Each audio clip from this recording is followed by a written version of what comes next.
Hello সবাইকে, আজকে আমি আপনাদের সাথে একসঙ্গে দুটো কেকের রেসিপি শেয়ার করব। আর সে কেক হলো অরেঞ্জ এবং চকলেট কেক। খুব সহজেই তৈরি করে দেখাবো অরেঞ্জ স্পঞ্জ কেক এবং চকলেট কেকের রেসিপি। আজকের রেসিপিতে থাকবে অরেঞ্জ এবং চকলেট কেকের বেস তৈরি, হোয়াইট চকলেট এবং ব্ল্যাক চকলেটের গানাশ তৈরি, আর সাথে থাকছে কেকের ক্রিম তৈরি। এ টু যেটা আপনাদের সাথে শেয়ার করব। আর আজকের রেসিপি ভালো লেগে থাকলে লাইক দিতে ভুলবেন না। তাহলে চলুন মূল রেসিপিতে চলে যাচ্ছি। কেক তৈরি করার জন্য প্রথমে আমি শুকনো উপকরণ চেলে নিচ্ছি। এই জন্য প্রথমে দিয়ে দিচ্ছি 1/3 কাপ ময়দা, এবং আমি আজকে 2 পাউন্ডের কেক তৈরি করব। এই জন্য ময়দা আমি 2 বার নিয়েছি। কর্নফ্লাওয়ার দিয়ে দিচ্ছি 1/4 কাপ, গুঁড়া দুধ দিয়ে দিচ্ছি 1/4 কাপের একটু কম। আর গুঁড়া দুধ আপনি স্কিপ করে যেতে পারেন, এটা শুধু টেস্টের জন্য দিয়ে দিচ্ছি। বেকিং পাউডার দিয়েছি 1 টেবিল স্পুন। এখন এই সব উপকরণ একসঙ্গে নিয়ে খুব ভালোভাবে চেলে নিচ্ছি। এখন এই চেলে নেওয়া শুকনো উপকরণ এক পাশে রেখে দিচ্ছি, অন্যদিকে ডিমের ফোম তৈরি করে নেব। আর আজকে আমি যেহেতু 2 পাউন্ডের কেক তৈরি করব, এই জন্য 4টা ডিম নিয়েছি। আর ডিমগুলো অবশ্যই রুম টেম্পারেচারের হতে হবে। যদি ফ্রিজে থেকে থাকে সেক্ষেত্রে আপনি 1 ঘন্টা আগে বের করে রেখে দিবেন। এখন এই ডিমের সাদা অংশ থেকে কুসুম আলাদা করে নিচ্ছি। এখন এই ডিমের সাদা অংশ থেকে ফোম তৈরি করে নিচ্ছি। একটা বিটার দিয়ে আমি স্পিডে বিট করে নিচ্ছি।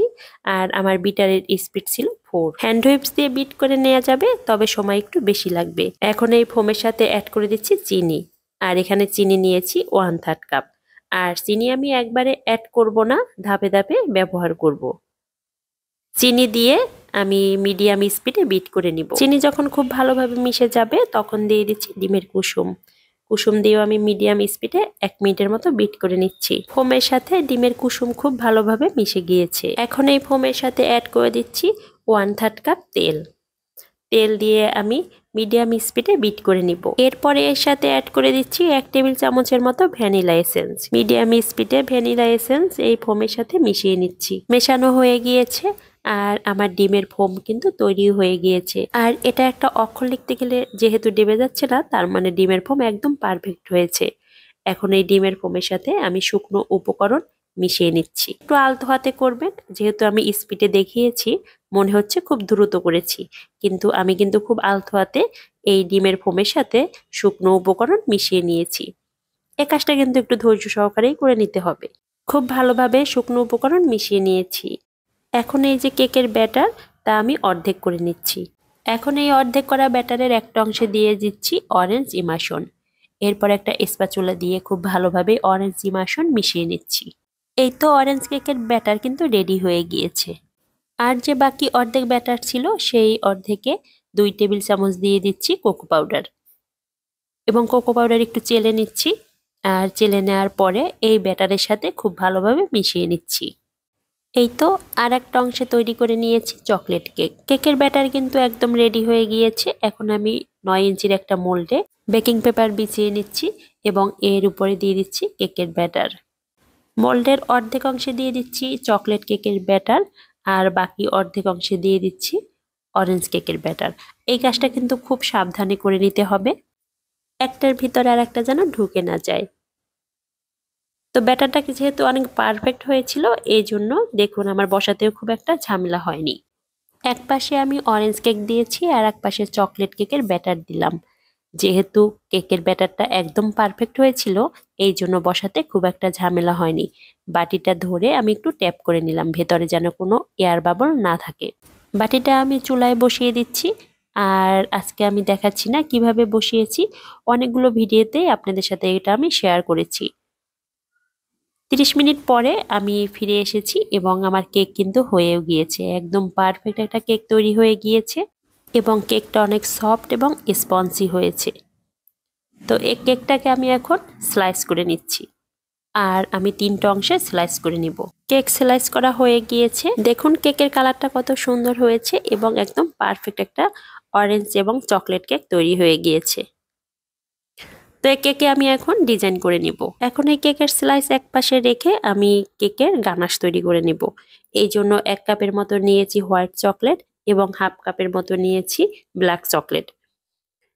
এখন এই চকলেটের সাথে অ্যাড করে দিচ্ছি হুইপ ক্রিম। আর হুইপ ক্রিম অবশ্যই নর্মাল টেম্পারেচারের হতে হবে। এখন এই হোয়াইট চকলেট এবং ব্ল্যাক চকলেট মাইক্রোওভেনে 30 সেকেন্ডের মতো মেল্ট করে নিব। মেল্ট করা হয়ে গিয়েছে, আমার গানাশ কিন্তু তৈরি হয়ে গিয়েছে। এখন এই গানাশ একপাশে রেখে দিচ্ছি। আমি এখন কেকের ডিজাইন তৈরি করতে চলে যাচ্ছি। এখানে আমি ক্রিম তৈরি করে নিয়েছি। এখন এই ক্রিম অর্ধেক করে নিচ্ছি। চকলেট ক্রিম তৈরি করার জন্য আমি এখন চকলেট গানাশ দিয়ে দিচ্ছি। আর এরপরে এই ক্রিমের সাথে খুব ভালোভাবে মিশিয়ে নিচ্ছি। চকলেট ক্রিম কিন্তু তৈরি হয়ে গিয়েছে। বাকি অর্ধেক ক্রিমের সাথে আমি অরেঞ্জ ইমাশন মিশিয়ে নিচ্ছি। এই তো ক্রিম রেডি হয়ে গিয়েছে। এখন আমি কেক ডেকোরেশনে চলে যাচ্ছি। প্রথমে দিয়ে দিচ্ছি sugar syrup.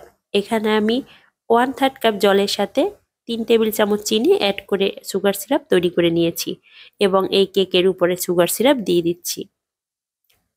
Sugar syrup add করার পরে আমি প্রথমে অরেঞ্জ কেকের সাথে দিয়ে দিচ্ছি অরেঞ্জ ক্রিম, আর চকলেট কেকের সাথে দিয়ে দিচ্ছি চকলেট ক্রিম। এরপর একটা প্লেট নাইফ দিয়ে খুব ভালোভাবে মিশিয়ে নিচ্ছি ক্রিমটা। তার উপরে দিয়ে দিচ্ছি অরেঞ্জ গানাশ। আমি যে হোয়াইট চকলেট দিয়ে গানাশ তৈরি করে রেখেছিলাম তার সাথে আমি অরেঞ্জ কালার অ্যাড করেছি। আর এক পাশে দিয়ে দিচ্ছি ব্ল্যাক চকলেটের গানাশ। খুব ভালোভাবে মিশিয়ে নিচ্ছি। এখন এই ক্রিমের উপরে আর একটা কেকের স্লাইস দিয়ে একইভাবে আমি ক্রিম বসিয়ে নিচ্ছি।